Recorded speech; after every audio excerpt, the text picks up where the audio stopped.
Saturday morning, we're finally here. Sorry, I've been mega quiet on the YouTube front. For those of you that like to tune in to me waffle on about Reading Festival and other festivals and music in general, I've been shit recently. I've been incredibly busy. I'm really sorry. But this week we got a new announcement from Reading and Leeds. We've got another 15 names and we got all of our stage splits so far. Now, a couple of the questions that were raised in the previous announcement was that there's like a rumour going around that we're going to have 3 stages. Main stage 1, main stage 2, or main stage east, main stage west, and a Radio 1 stage, which is also going to be an outdoor stage. This doesn't confirm that, but it also doesn't deny that. We've still got... It's a bit confusing. Right, we'll go through. We'll talk about what's what. We've got 15 new names, starting on the Friday with the incredible Gallows. Gallows, for those that don't know, if you're a fan of Frank Carter and the Rattlesnakes, Frank Carter used to be the frontman of Gallows before he left, and there's a whole WTF episode to do about them, which we'll go into depth with them. They were due to headline the Pit last year, which would have been a massive gig. This year, been put up on main stage east on the Friday, bringing a little bit more noise to the main stage, followed by the incredible sports team, Mercury Prize nominated.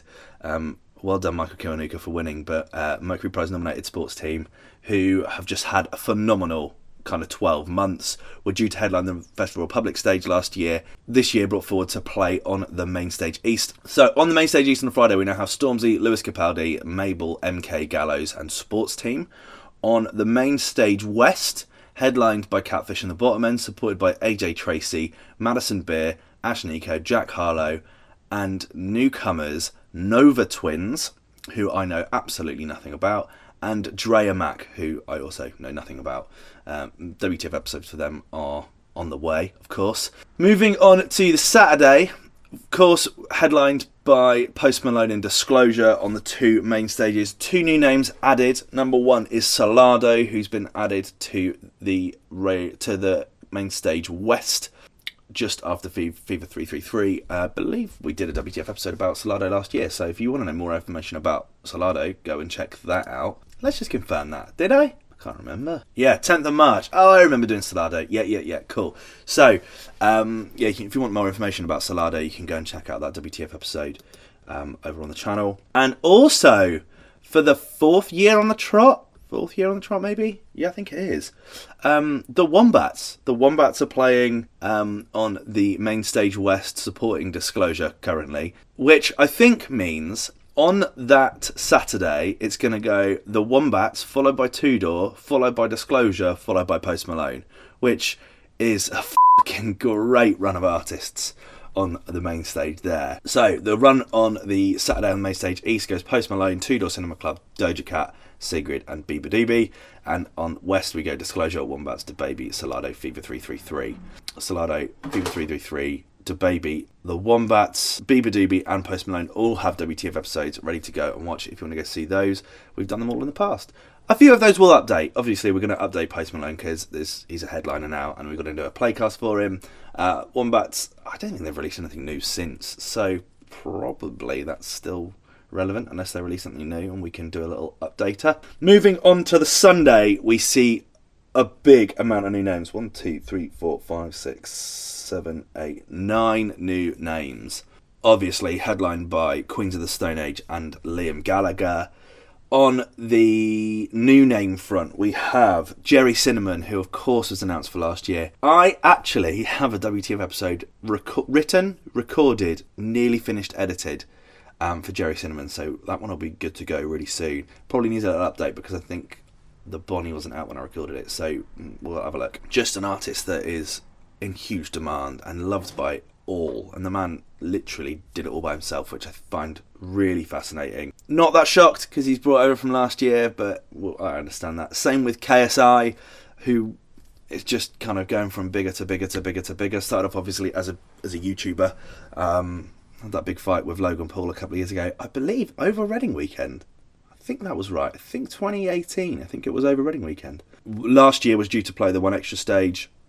I was getting a lot of love down in my comments about KSI, so he's been brought up to the main stage east. Also playing on the main stage east is the Bad Boy Chiller crew, who I watched a documentary about 6 months ago on, I can't remember who did it. I don't know if it was Earworm or if it was Vice. They look wicked. They're going to be fun to do WTF episode about.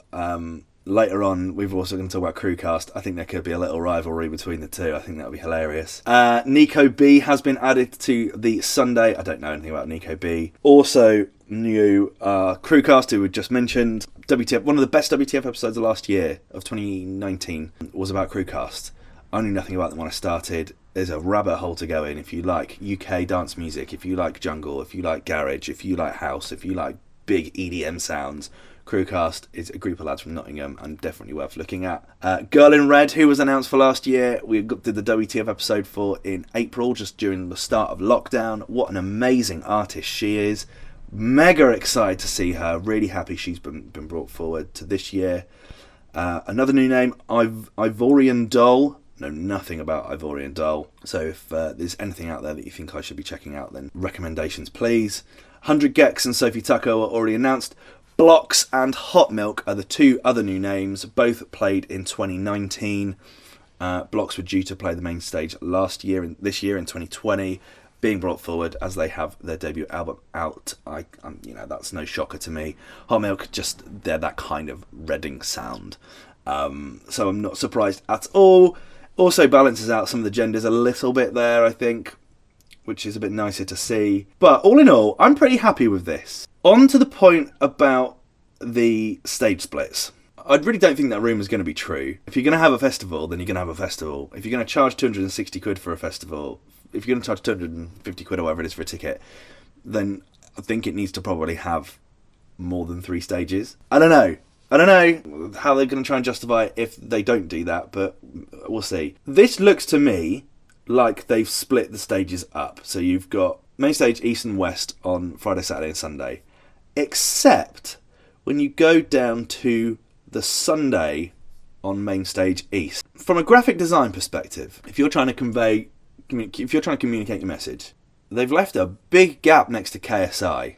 It doesn't make a lot of sense to me that they would just have KSI in normal font, a whole space of nothing, and then Bad Boy, Chiller Crew, Nico B and Lyra. I would easily, from my perspective, I'd be moving Bad Boy Chiller Crew up next to KSI and then having Nico B and Lyra back and aligned left. Now, I don't know, it just seems like a strange thing to do. So does that mean that they're not playing on the main stage East? Does that mean that there's a few names in between KSI and Bad Boy Chiller Crew on the main stage East? I don't know. This feels like they're just announcing the main stage to me at the moment. Also, 17 acts playing on the Sunday. Now, if there's going to be no clashes, that means that you're going to have, we'll do a proper video about this, but you'll have like 4 artists play here and then 4 artists play here. And what they'll do is they'll go in between, right? So you'll as one finishes, you'll turn around, the other one will start. Because usually you need to change the set. There's like a 15, 20, 30 minute changeover. A set is usually 45 minutes to an hour, that kind of thing anyway. So perhaps what they'll do is they'll do 45 minutes, but they'll be in continuous blocks. All you got to do is just turn around. If they got 45-minute blocks, bear in mind we've got 2 headliners which are going to be 2-hour sets each. That's like 15 hours of continuous music. So Hot Milk started the day, and then it went to Lyra, and then it went to Blocks, and then it went to Sophie Tucker, and then it went to Nico B. And if it continuously went back and forth, and then 45-minute slots with 2 headliners that have 2-hour slots each, you're literally looking at 15 hours of music. The day starts, historically, the music starts at 12, so it's going to go till 3 in the morning? That doesn't seem like the kind of thing to me. So I don't think I don't think this is what they're trying to convey. It says Main Stage West for Queens of the Stone Age and Youngblood.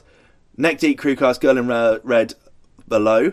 I think they might be on a different stage. Also, some of these names are so small that having them on a main stage seems like a bit of a mad thing to do. Like, usually your first one's a pretty small act, but after that, they've kind of got a bit of a following because it's a big stage. So, who knows what's going on? I think what they're trying to convey is if you go on this day, then you get those bands, but they're not going to be on that stage.